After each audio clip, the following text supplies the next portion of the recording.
It's funny to do something completely alone and then there's no one watching and you're like, this is the most bizarre experience. In fact, I was filming yesterday, um, and it was an edited video, and I'm gonna put it out on Monday, I think.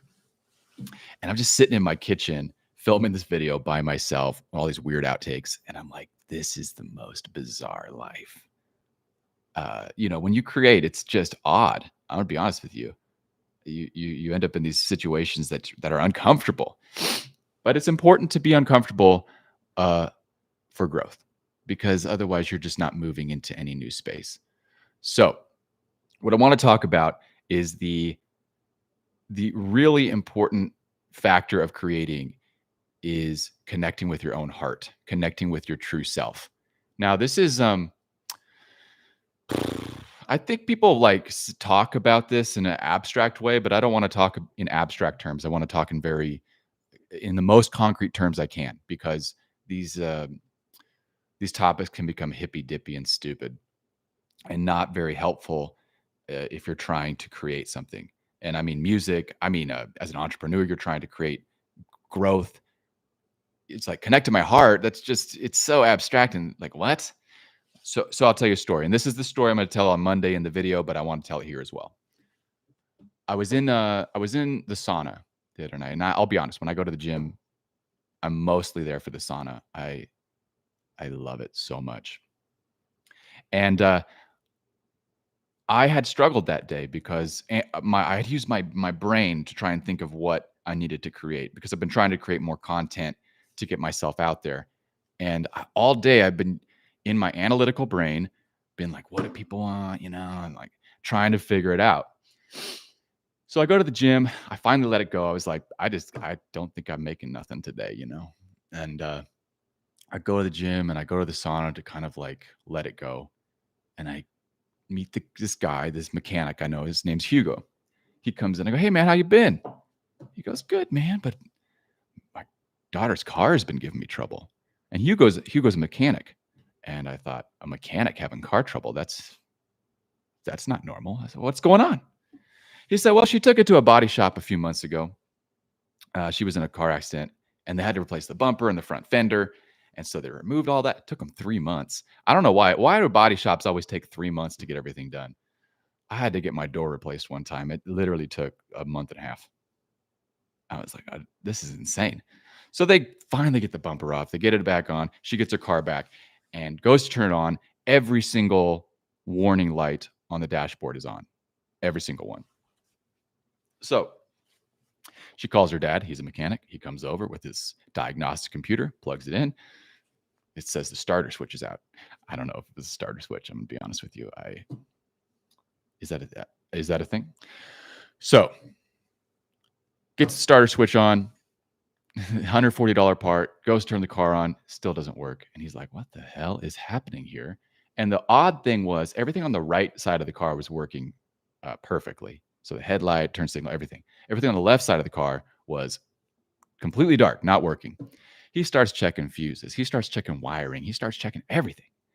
And he has to do the one thing that no mechanic wants to do. He has to call another mechanic. So he phones up this guy that he works with. He comes over to the house. They're both staring at it. They cannot figure it out. Two mechanics stumped. Pretty soon, there's 5 of them standing around this car. And hello, how's it going? I'd start over, but if you're a human, someone joined and then they left. How rude. What the hell? And they threw off my story. Okay. Now there's 5 of them standing around the car.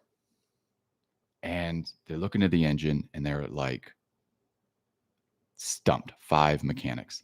Finally, one of them goes, I think I got it. And he reaches deep inside and he feels around and goes, sure enough, that's the problem. And they all look under the car. And when they had taken off that bumper at the body shop, they had forgot to reground the wires to the frame. And nothing was working. So they sanded it off, reattached the wires, boom, everything worked perfect.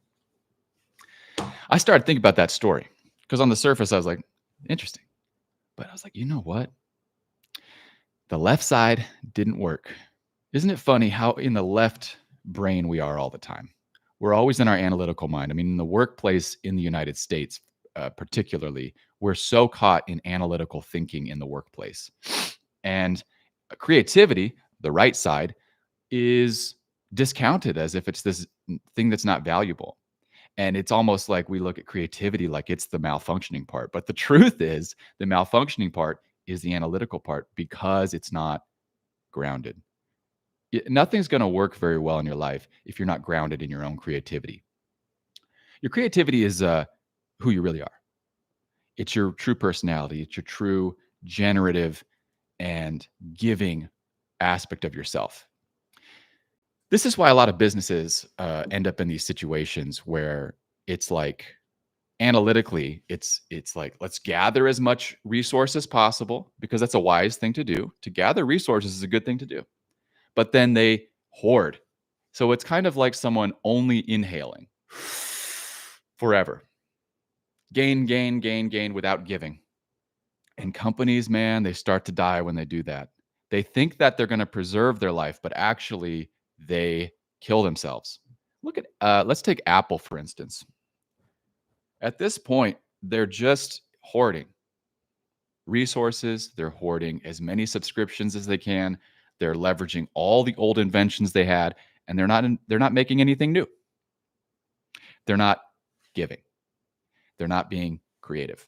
So, if you're going to really be successful at anything, you have to give in equal measure as you get.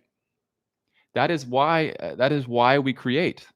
That's why we gather resources, is so that we can then go make something cooler. I love the Walt Disney quote. He goes, "We don't make movies to make money. We make money to make movies." And that's the mindset you got to have is I'm not in this life to accumulate tons of money. I'm not in this life to just gain and gain and gain forever. I also want to give. I want to leave something. And it's really important if you're in this place of stress that you don't just stay in an accumulating state, because I found this personally. The more you try and just prepare for the worst, you start shutting off creative options. Like there's all these amazing things that you could be doing. And you're sitting there going, and I say this from experience, you're sitting there going like, but I got to save money and I got to, what if, and man, you're just in a state of stress because you're not in equilibrium. You're not creating enough. That's why I think you should start by setting aside a place in your house where you can create anything. I mean, literally anything, just some outlet where you're putting something into the world. A few months ago, I took a space in my garage, cleared it out. I put a table in there. I put a light. I put all my art supplies. I organized it. And I'm going to be totally honest. In the last 2 months, I've made more art than I did in 2 years. And I feel so much better. You got to be creative because it's who you are. It's half of your potential. And the more you lean on the analytical mind, where you're thinking about future and past and all these variables, or you're looking around you like, what should I be creating? What should I be doing? The more you do that, the more stressed out you're going to become. You got to reground. Just like the mechanics found out, you got to reground into your own creative nature and you'll feel better. You'll start working. I truly believe that it's vital that humans do this because we're just consuming all the time. We're consuming media, we're consuming opinions, we're consuming food without exercising, without creating, without expressing. And then we wonder why we feel burnt out and stressed and tired. It's like we're not in equilibrium, we're not in balance. So you've got to connect your head and your heart. You can't just be one-sided. You've got to get fully into your heart. I mean, it's the source of your life. It really is. It's not just some abstract thing. How do you get into your heart? Well, you got to create space. When you come up with a problem or you come up against a problem, the analytical mind's going to say, okay, here we got to do this. Stop for a second. Just pause, breathe, and come into the present moment. And try to just relax your analytical mind.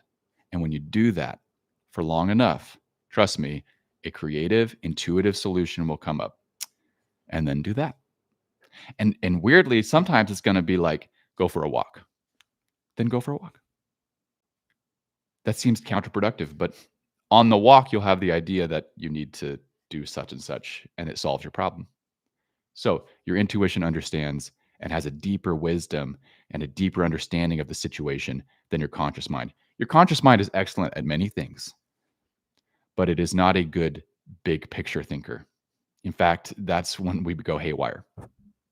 You have to rely on your intuition for that because intuition is gathering information in the background and it has a much better roadmap, a much better gauge of the situation, of the temperature than your conscious mind. Your conscious mind does not have enough information. It's too focused. So you got to open up. You got to open up your awareness and trust that there's half of you that, and it's insane how quickly the ideas will come if you just trust the intuitive part of yourself, trust your heart.